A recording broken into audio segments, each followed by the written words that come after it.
So last time we were thinking about how the angels told the shepherds they could find God in the flesh. To you in David's town this day is born. This will be a human life, a God who has not come to berate us with judgment or bury us in legal requirements and restrictions, but a God who has come to be with us, to dwell with us in the person of Jesus. You and I are not alone. We have a God who is able to understand, a God who cares deeply, a God who has walked this road and felt our pain. So then the next question comes, well, what kind of a human life will God live? In what kind of flesh will we find God? So the angels answer that for the shepherds. They give them this clue, as we were thinking a few days, weeks, I can't remember, ago. They say you will find him wrapped in cloths and lying in a manger. I want to think for a moment about what it means to find God in a manger. You probably know mangers were made out of wood mostly, sometimes stone. The word for carpenter in Greek can mean carpenter, it can also mean stonemason. And the truth is probably a lot of them had the same kind of skill base. So mangers were either carved out of stone and then filled with hay, or made out of wood, like the one just below the tree there. I'm pointing, I don't really know if I'm pointing in the right place. Is that about it? Something like that. But they had a practical purpose. They were filled with food or water for animals. They were often would be full then with kind of mush where animals had eaten over the manger. It had to be cleaned out regularly by a slave. Usually a child was asked to do that. It was thought to be below an adult, certainly an adult of normal social status. So a slave child would often clean out mangers. Now, shepherds would know this more than most. Shepherds worked with animals, cattle, sheep, goats. They understood this better than most. You will find him in a manger. Sometimes we find God in the most unlikely places, in the simple, in the small. There's an ancient sermon by one of the early church fathers, a bishop, about these words. You will find him in a manger. And he writes this, that the message of the manger, because the shepherds are told this will be a sign to you. So it's not just something that happens. It doesn't just point you to his location. It points you to a greater reality. Something is being shared and demonstrated. There's an object lesson right here in the manger. And he writes that the message of the manger is that God inhabits the small and insignificant things. Just think about that for just a moment. God inhabits the small and insignificant things. I'm sure, like most people, the run-up to Christmas has been pretty busy. It may still be busy for you. I don't know if you're finished with all your preparations or whether there's still a list, but some of it just feels pretty small and insignificant. And yet, this is a God that we can find in this place, in a small and insignificant place. There's a song by Chris Tomlin called Winter's Snow. And it's a beautiful, quiet little song.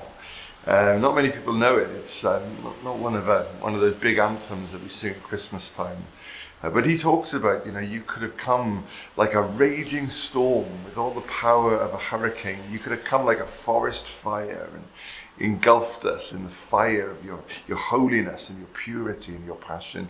But you came, like he says, a winter's snow, quiet, soft, and slow, falling from the sky in the night to the earth below. God comes in the simple, in the small. There's plenty of references to this in the Old Testament. There was a time when Elijah, the prophet, this prophet who had called down fire from heaven, presuming like a lightning bolt had come from heaven and ignited the altar and called the people back to true faith in God and away from false religion. this prophet of power and demonstration and fire, in one season of his life has to learn that God speaks in a still, small voice. The translation of that is painfully difficult. In the Hebrew, it means the sound of nothingness, silence. Elijah loved the voice of God, and he loved to share the voice of God with others, but he had to learn that this same God sometimes speaks in silence, in stillness, in a whisper in the desert, in a cave, God in unexpected places. And so today, and this weekend, in all the busyness, some of it great, some of it maybe difficult, I don't know. Maybe some of us will be cramming our homes or other people's homes full of people and food and presents and drink, and that's not always a great combination. Can we seek to find God in stillness, in smallness, in quietness? What if God has something to say to you this Christmas? What if he's whispering somewhere? What if he's inhabiting something that seems so insignificant and so small? But if you'll stop and listen and look, there is a sign for you. My prayer for each and every one of us is that this truly would be Christmas for us. I love the words of the carol. We hear the Christmas tidings, the great glad tidings tell. Oh, come to us, abide in us, our Lord Emmanuel. And that's my prayer, that would be our experience this Christmas, of the God who comes to us, who somehow dwells in us, who inhabits the small and insignificant things, who speaks into the stillness, the quietness, the smallness, the strangeness. May you this Christmas know this God, even in unexpected places. We'll be back in January, because there's some other people that we haven't thought about yet, and they don't come before or at Jesus' birth. They come sometime after it, and there's some interesting lessons to learn from them. I'm going to be off next week, and the first kind of week of January will be into other prep stuff, but we will come back, I promise, because there's some interesting and fascinating and important lessons to learn.